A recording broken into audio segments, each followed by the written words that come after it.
Welcome, Ari of Dipsea Flower, to the Music You're Missing podcast. How are we doing? Doing great. How are you? I'm doing well. I'm super stoked that you're here. This is your second podcast, first in which the host was an adult. Yeah. Okay. Yeah. I guess so. You were interviewed by a 10-year-old for her school project. Well, actually, she was not actually 10. It was kind of, it was a little bit exaggerated. I'm pretty sure she was in high school. Okay, But it's like the same. It's kind of like the same, like high school 10. Like when you're like older, it's like I don't know. But yeah, dude, stoked to be here. That is actually true as heck. Like when I was like 18, I thought I was old, and now that I'm 27, Yeah. I actually feel even younger than I did when I was 18. Yeah. I mean, it's like, yeah, when I'm 24, it's like everyone under 20 is kind of like, Baby. yeah. That's cool though. So was she just like a fan and hit you up? It was she was a high school art student who I think it was for some kind of like final project or something. But yeah, she was at one of her first shows. It was like an acoustic show we did in Berklee, California, and she was just like, hey, man, these guys rock. So want to come on the podcast, and then I just did a little interview with her. But Dude, that's super cool, man. That's like, in a few years, you're not going to be that approachable. Kids aren't going to be able to be like, can I interview for my school project? So it's cool that you're making all these little memories along the way. yeah, it's funny because for some of my classes at Berklee, they're like, all right, go pick someone to interview for like a podcast. And I would like hit up all my favorite artists, and then no one answered. No. So I was like, dude, I'm gonna answer like if people ever hit me up for that. And maybe she'll grow up and be a podcaster. You're making her dreams come true. Yeah. So Dipsea Flower, genuinely am like really a fan of yours. A new listener, I will admit. I saw your name everywhere. I really did see it quite a lot, and I was surprised when I actually dug in that you only had 2 songs out. You're still a relatively new band. Mm-hmm. Obviously want to talk about it, but before we get into that, I want to talk about the name. Yeah. It was inspired from like a trail in your hometown? Yeah, so there's a trail in Mill Valley, California, where I'm from, called the Dipsea Trail. There's also a Dipsea Cafe. So I kind of wanted to just choose something that was like representative of that area. Mm-hmm. But I didn't, and I felt like that was a good thing because it's like everyone who's there knows what it is, but mostly no one outside of that area knows what that even means.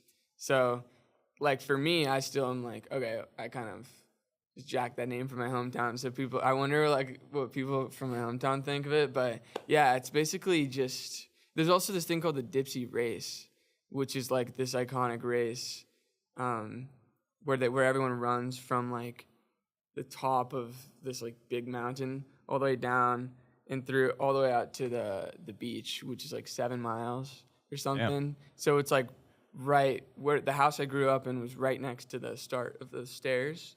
And so for me, it was just like, okay, that's like a pretty big part of where I grew up. So let's just run with it. You're spreading the hometown lore. Yeah. What is Dipsea, like the area? Is it a thing? No, it's just the name of a trail. It's like I'm pretty sure, I don't actually know, but my guess would be that the cafe was named after the trail in the.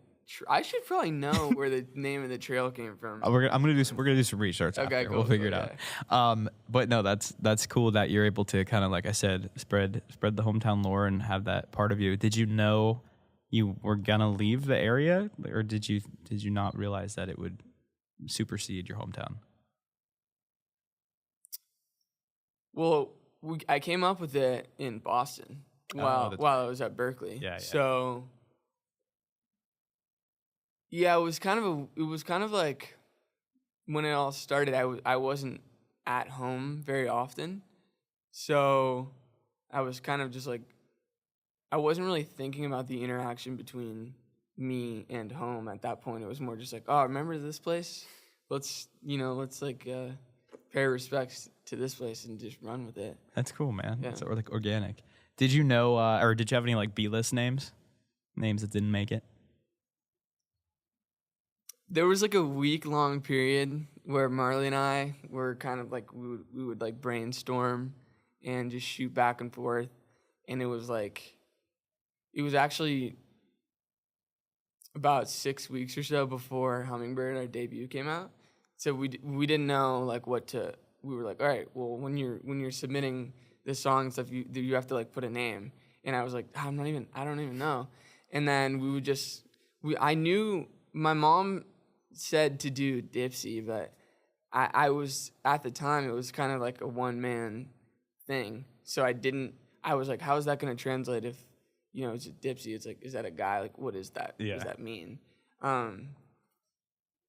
Eventually I was just like, this one feels good for now, and it's been a day, and I don't hate it after a day, so let's just go with it. But it's a weird thing because like now it's tied to you for like, forever.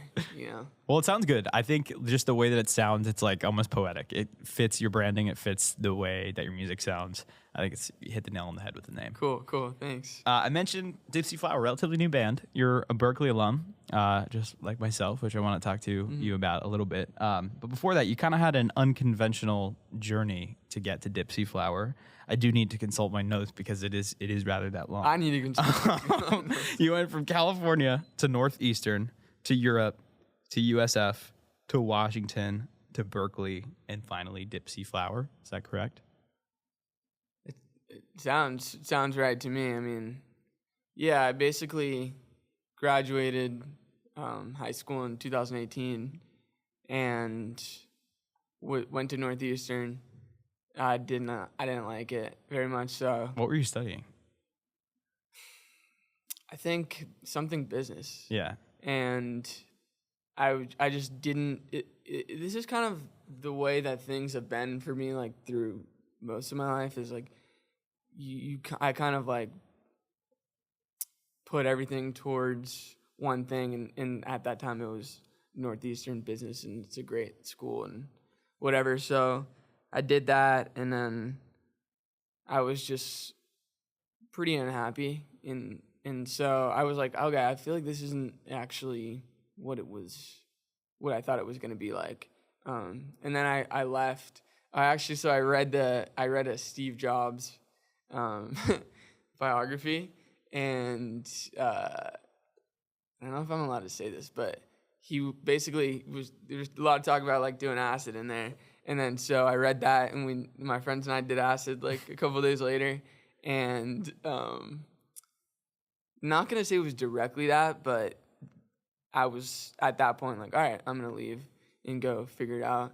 Then I came home, and my parents were like, well, my dad was like, let's go, like you got it, and my mom was like, what are you doing? Yeah. And so I kind of just like scrambled to find a job when I came back. So I just worked at this like finance place as some kind of like intern thing for around 6 months, and then just saving up my money.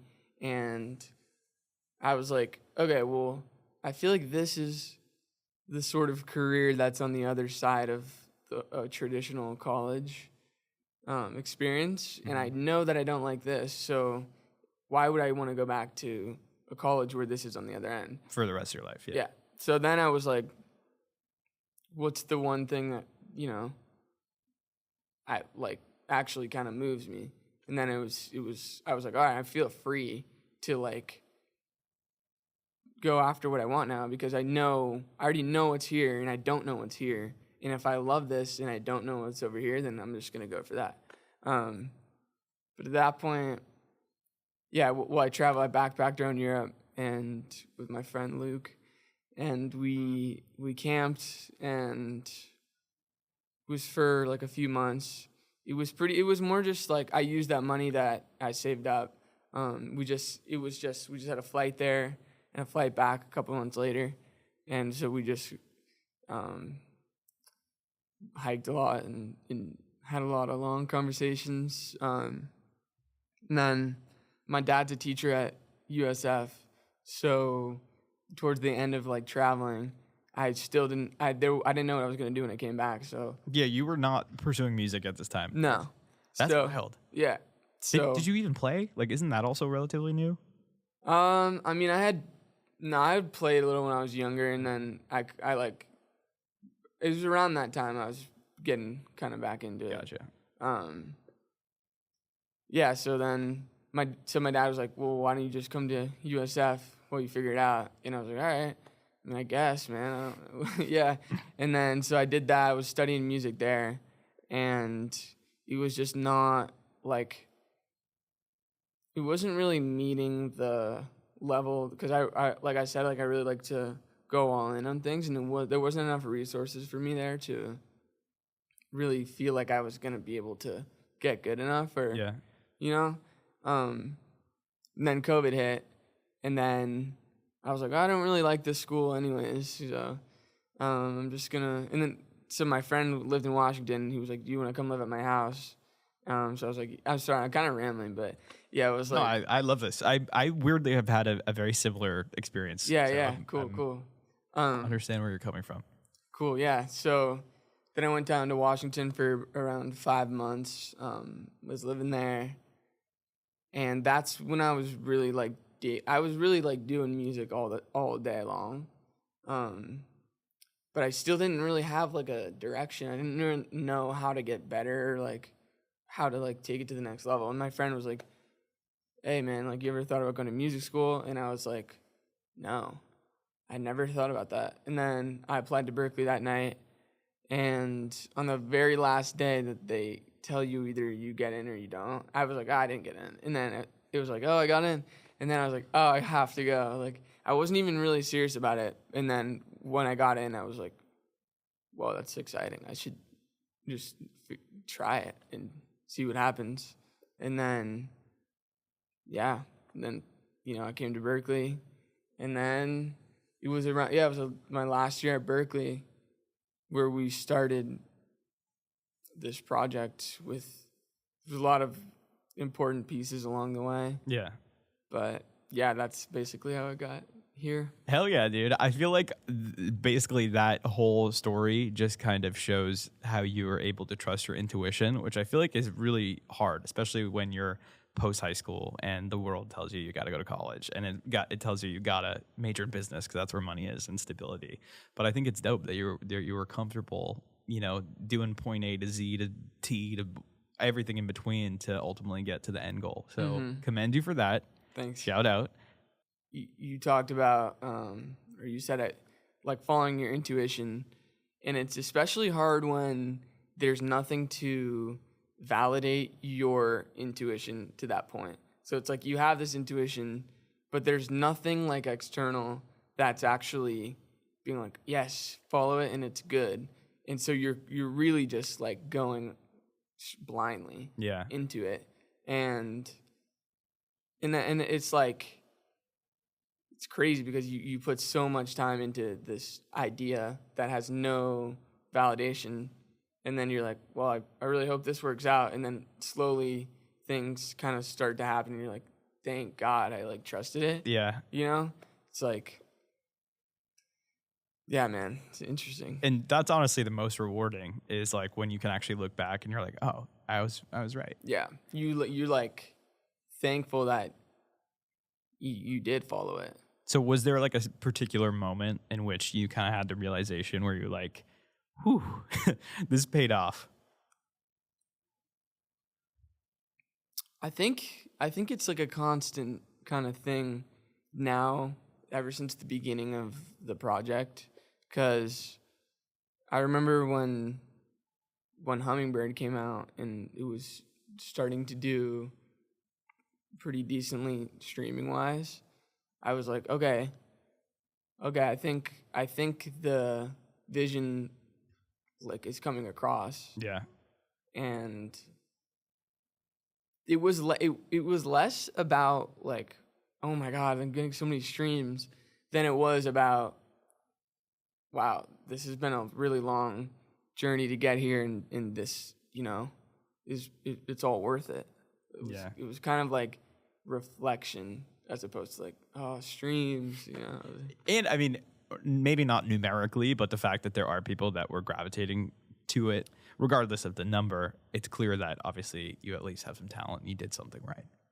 Yeah. Was that was your first release? Where are you? Are you independent right now? Yeah. Yeah, we just did we just did, I am. Okay. We just did like a distribution Yeah. deal, so yeah. Cool. So like before you ventured into releasing and the debut, like, did you know beyond the actual creative process, like what you're getting yourself into with like distribution and playlist submission and marketing and cover art and press? That area of music there's like such a big learning curve, even from the first time. Yeah, like the first time going into the second time, like the amount of, it's like the first time you start here and you end up like here and you're like, oh, I feel like I kind of got this thing, but this is now just the ground for like your second one. So it's just, and that's only two. So Yeah. like, I'm sure I'll keep learning. I didn't have a great idea of a lot of that stuff, but I read that How to Make It in the New Music Business. Classic. I feel like not even enough people are reading that. Like that is a great book. Dude, genuinely, specifically from the booking perspective as an artist and both a booker, like it actually is super like a valuable resource to know how to actually make sure you're getting compensated well and like how to actually like vouch for yourself when dealing with people in the industry. Yeah, I mean, it's a great resource. Like, I feel like Berklee should be like assigning that. You know? They did for me. Maybe they did for me, and I just wasn't there. Well, you studied an instrument, I would imagine. Yeah, I studied guitar, songwriting. So yeah, I just don't have any skills. I did music business. Yeah. Hence, but that's so. Sorry, bring you back to Berklee. How was your time in Boston? Did you love it? Did we learn from it? Would we do it again?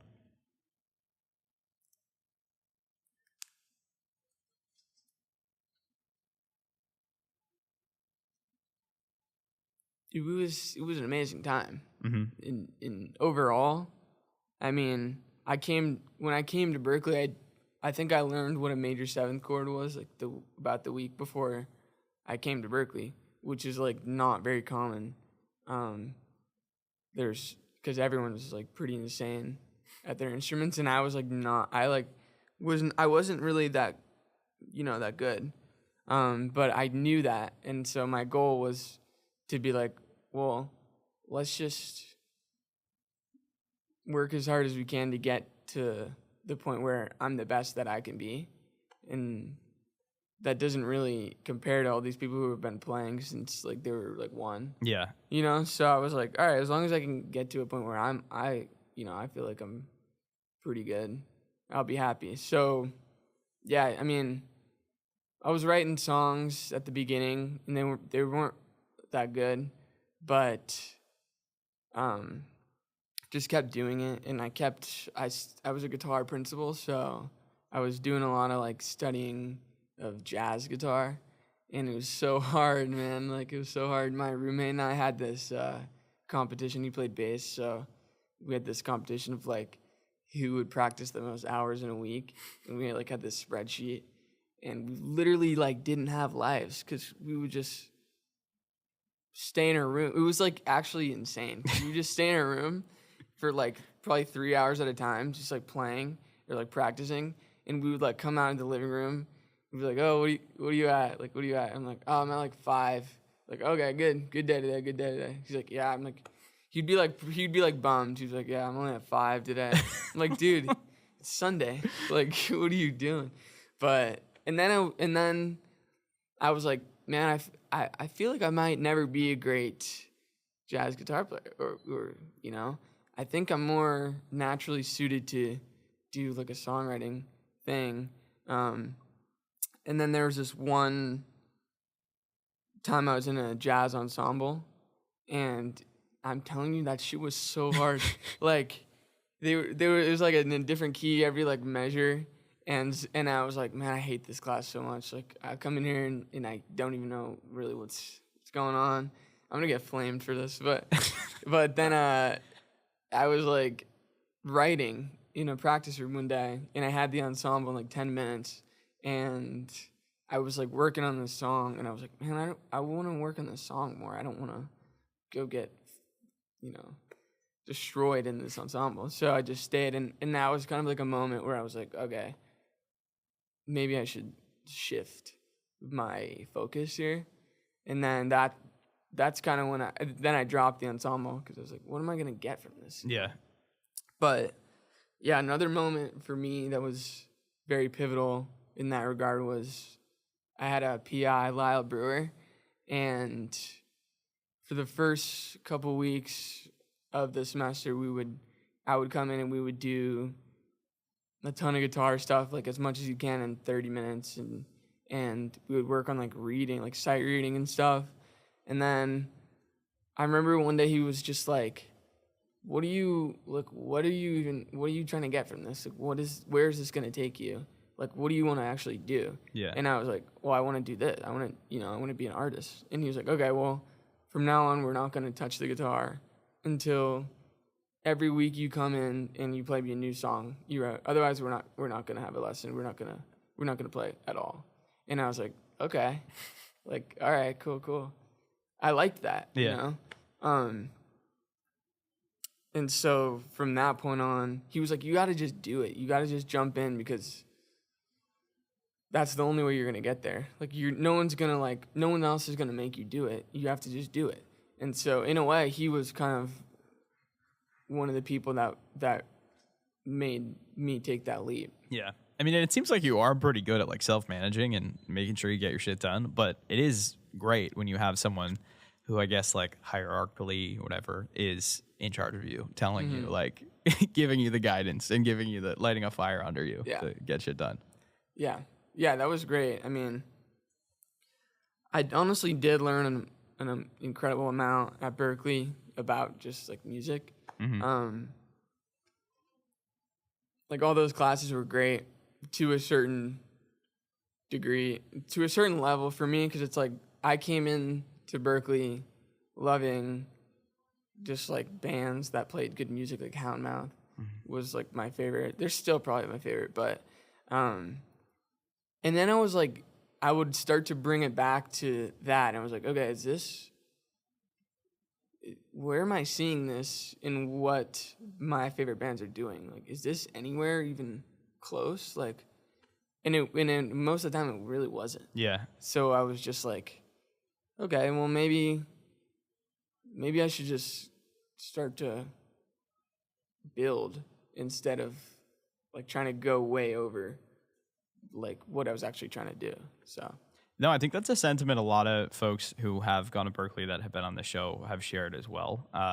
Just because it's such a creative-driven school, you're going there to really benefit yourself in a certain area that you want to succeed in. So when you're challenged to do things that are not pursue your own like indie band, and you got to be in a jazz ensemble, it can hurt your creativity a little bit or make you feel a little stifled. But eventually, I mean, it is all building blocks to eventually like fully shape you into a well-rounded musician. So I understand totally both parts of it. But you're a recent grad. Congrats. Thank you. When you graduated, were you like, we're taking Dipsea Flower full time? I was already taking it full time. I mean, I will say, kind of like back on what I was saying earlier about having validation on your intuitions, like something good that's happened, one of the best things that's happened to us so far is like meeting, once you continue to follow these intuitions and just keep like being yourself, you like, the universe will like take you to similar minded people, and then you kind of have this like web of like, okay, this person is doing something I really love, and we're really kind of connecting on the same level of like intuition and ideas and way of thinking, and then you kind of just like grow this network, and then it's way easier to be like, okay, yeah, I've no hesitations about following this. Yeah. But yeah, what you were saying, like full time. It is full time, but it's also a difficult idea to tackle because there's really only so much you can do. Yeah.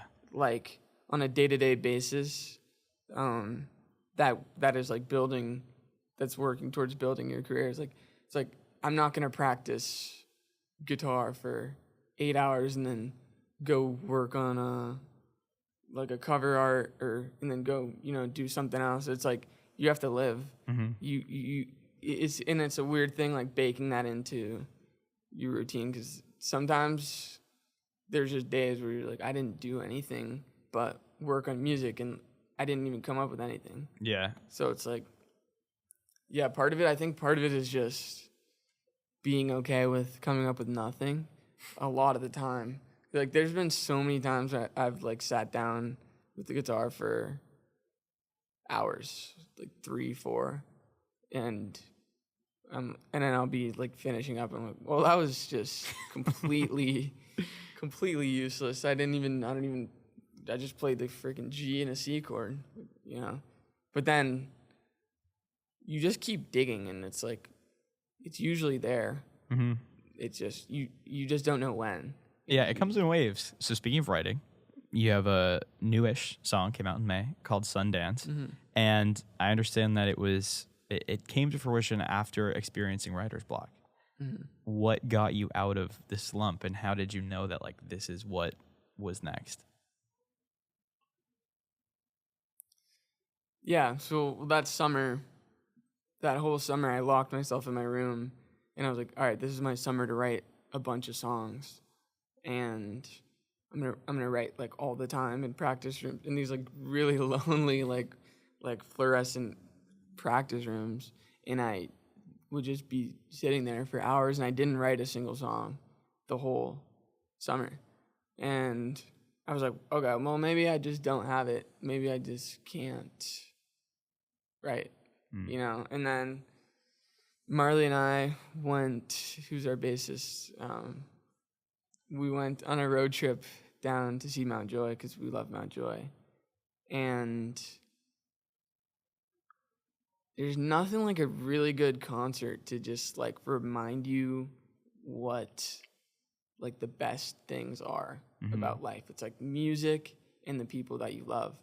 And so I think that was like such a great night and a great experience. And we like picked up some of my friends on the way, and that's actually where we met our guitar player Trevor.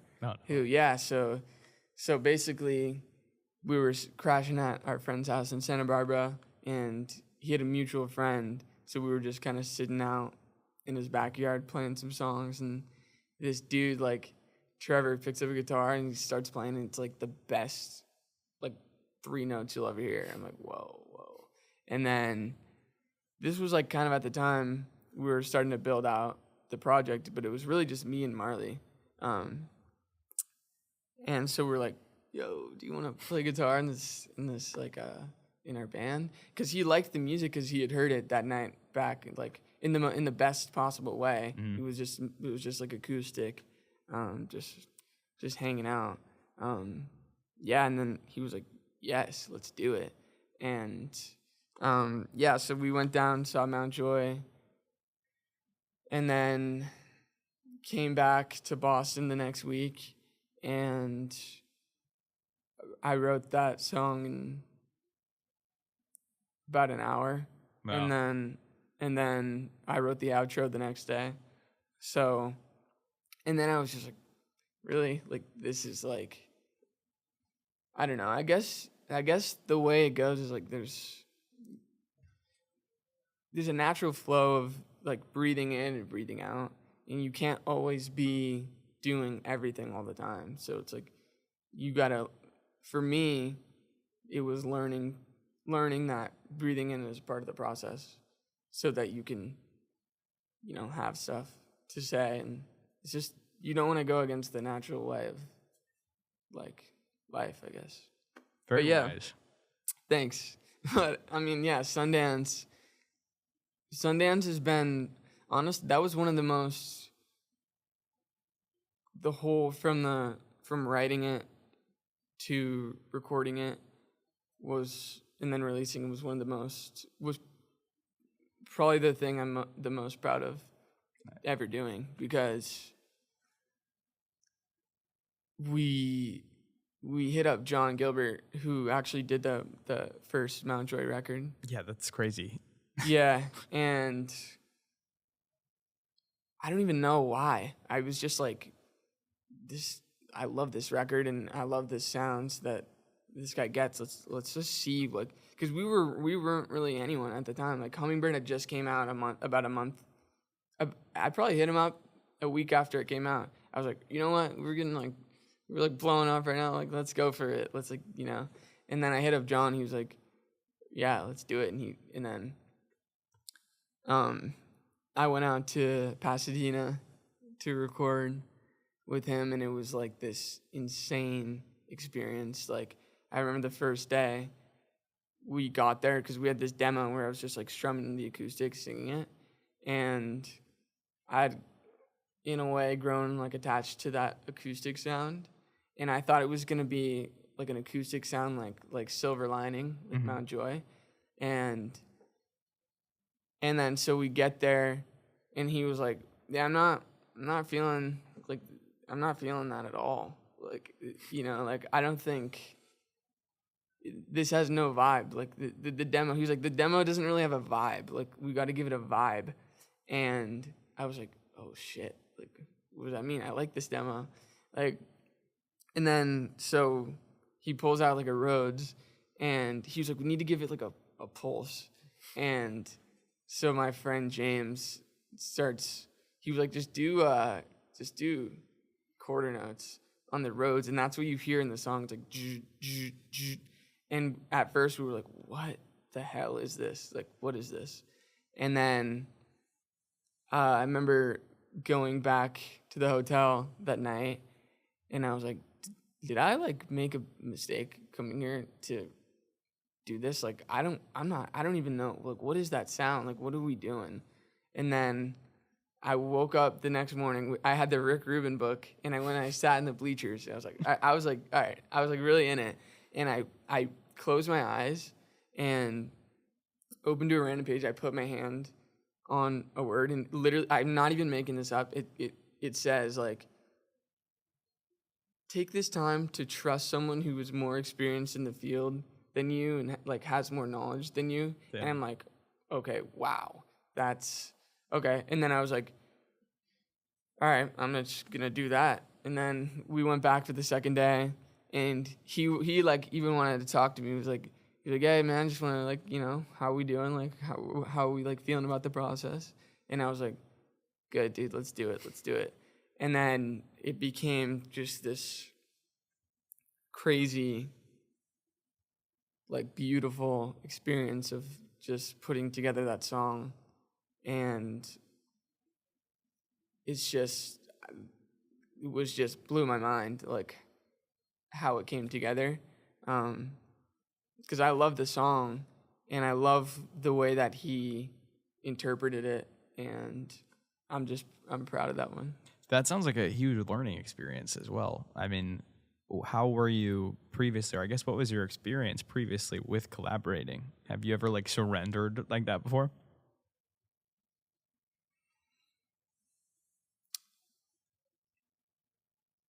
Not on my own work, because a lot of this whole artist thing is like trusting your taste. And that's it. Like, and so when someone else comes at you with like, okay, what about this? Not your taste. It's not your taste, but it's your work. And I was like, I don't know. Like, my taste is the thing that's got me here. But then I was like, wait a sec. This dude has done like all these amazing records I love. Like, literally every one of my favorite records was like done by him. I was like, wait, I have to go do this. And then, yeah, no, it was a strange thing. And what's funny is like my friends who were like helping out with the recording were like, I don't know if I'm feeling this. Like, I don't think this is the right decision for the vocals. And I'm like sitting there, like my mind's like, I'm like, no, this is the best thing I've ever heard. Mm-hmm. Like, we have to go with this. Like, by the time we left, it would change my entire perspective on the whole process and like the type of music that I'm trying to create. Yeah. So, and now you can add that to the resume. What an impressive person to work with. And speaking of impressive people that you worked with, I just saw that you got off like your first ever tour run. Hans Williams, Briscoe, Brothers Comatose. mm-hmm. Kind of wild, dude. Those are Yeah. like very legit folk. Yeah. How was your first tour experience? It was pretty awesome. It was pretty. It was awesome. It was the first real test we've had as a band. Because before that, you know, we'd played a lot of shows, mostly around here. So it was a test to see like how was it gonna. There's so many new things that we're doing that are we gonna be able to, you know, succeed.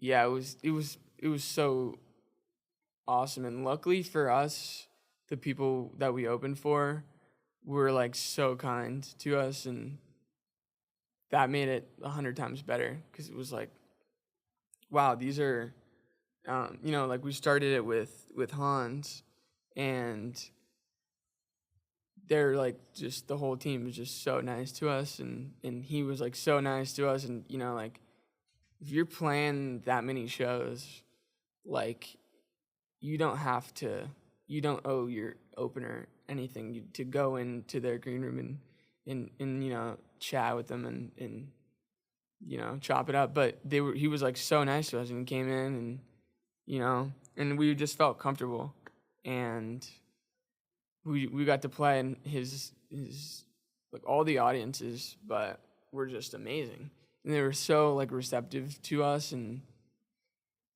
it was a great experience. We definitely, you know, it's like we definitely learned. It was kind of this interesting arc because we started it, and then there's always like little mistakes and stuff you want to fix, and then kind of by the last one we were like, okay, I feel like we got it now. Like, but then it was our last one, so then we had to come home. But no, it was awesome. Luckily we had Mark out there with us for every show. It was amazing. I mean, a lot goes into like a run like that, and we're just grateful to be playing and have, you know, someday we'll be hopefully doing some headline stuff, and definitely gonna remember how kind everyone was to us. Yeah. And try to relay that back. I mean, but then it was also like free shows every night. So we would like play, and then we'd get to watch like an insane set. Yeah. And we're like, whoa, these guys are pros. Like, these guys are insane. Like, they were all just dialed. And yeah, man, I'm looking forward to doing it more. Definitely. Yeah, and unfortunately, you're right. That isn't always the case, especially when you're touring so frequently. Sometimes if an opener is there and it maybe just a few dates on the tour, it's easy to kind of give them the cold shoulder or not fully embrace them. So that's awesome. I'm glad to hear that you're fully embraced. Probably a testament to the way that you all work together as well, and that they recognize your talent. So happy it was a good run. Yeah, I mean, well, we try to just be like nice and great, and just show them how grateful we are to for them to have us along, because you know, it could have been anyone, and it's like, yeah, there's no shame in like expressing gratitude, and I think, yeah, we were, you know, it was like our first run, so we were like stoked. We're like, let's go, like, this is insane, like, this is so cool. Yeah. And they were like, okay, cool. Yeah, it was cool, man. Like the first night we played this theater with Hans, it was like, we're like, whoa, this is insane. And every venue we played, it was just just cool. You know, it's a good time. Yeah, man. I love it. You know? Just constant upgrades. I'm excited to see what awaits for you in the live entertainment department. Which kind of brings me to you've just graduated. You have 2 singles out. You just came off tour. What else? What else do we have in our arsenal? What are we working with? What can you share? Yeah, I mean, yeah, we only have 2 songs out. It's kind of crazy to think that. I mean, there will hopefully at some point be a day in which we're gonna get more songs out. Yeah, 3. yeah, maybe a couple years off 3. But no, I'm just kidding. We definitely got some more stuff in the vault right now. Like we have I don't want to say like too much about it, but the song number 3 is like really it's almost there. It's almost gonna be out in the world. So just it should be, and then definitely before the end of the year we'll have some more music out. We went back to work with John some more. Nice. And it was these tracks are like in my opinion they're just a new level of like the band, because these are some that we tracked them live, so it's more like it's closer to the vision that I've had for art for a while. It's like it's kind of like that old Houndmouth stuff. Like they all did that like live to tape, and we're like, man, that's so sick. And so we got a couple songs coming out. They're pretty dope. Yeah, I was just gonna say I've noticed you were using plural. So you said the 3rd song, but it seems like you might be sitting on a few. We're sitting on a few. Yeah, right. we got a couple more, and then we definitely got some more to record too. I mean, that's just the way it is. It's like just maintaining that balance of having like gas in the tank, and then also actually putting stuff out. So we feel like we're at a good point in terms of having that balance. Like I honestly feel like these next 2 songs, like people will start to understand a little bit more about what we're doing. We're really proud of them. Heck yeah. Yeah. Well, all right. It's been a pleasure chatting with you. You seem like a sponge, and like you're kind of absorbing it all as it goes and like evolving. And I just think I don't know. There's something about, I'm not just capping either. There's something about Dipsea Flower and your project that is, it's kind of unique. Like you only have 2 songs out, but you feel so established, and you have a vision there, and I'm excited to watch you grow. And I'm happy that you are here to be part of the little journey. Thank you so much for having me. Before I let you go, I do wrap up every interview with this question. Obviously, we just talked about music. We just talked about your career. Besides that, in our personal lives, what's a goal we got? I would say a goal I have is to just continue to put good energy into the universe, and then just hopefully have it come back to me, and just keep doing what I'm doing, and be a good person, and try to like inspire people. Because I'm like, the best feeling in life for me is that feeling of being inspired by something, either new or like just some music. When you hear like some music and you're like, this is it. I can't explain it, but this is like it. This is everything I care about. And I hopefully, I guess you said not in music. Yeah, but I did. But the thing is, I ask everyone that, and they always bring it back to music somehow. Yeah. But I don't know. Inspired can mean a lot of things. Yeah. You clearly inspired a high schooler to do a podcast about you because you moved her so much. So I mean, I also think though it definitely does make its way outside of music, and it's just the way that you carry yourself and interact with people, and I hope to never build any sort of ego or anything that will close me off from people or opportunities to meet people. Yeah. And just grow and learn. So just want to be just a good person. We're riding the elevator up, but we're staying grounded along the way. Yeah, totally. Here.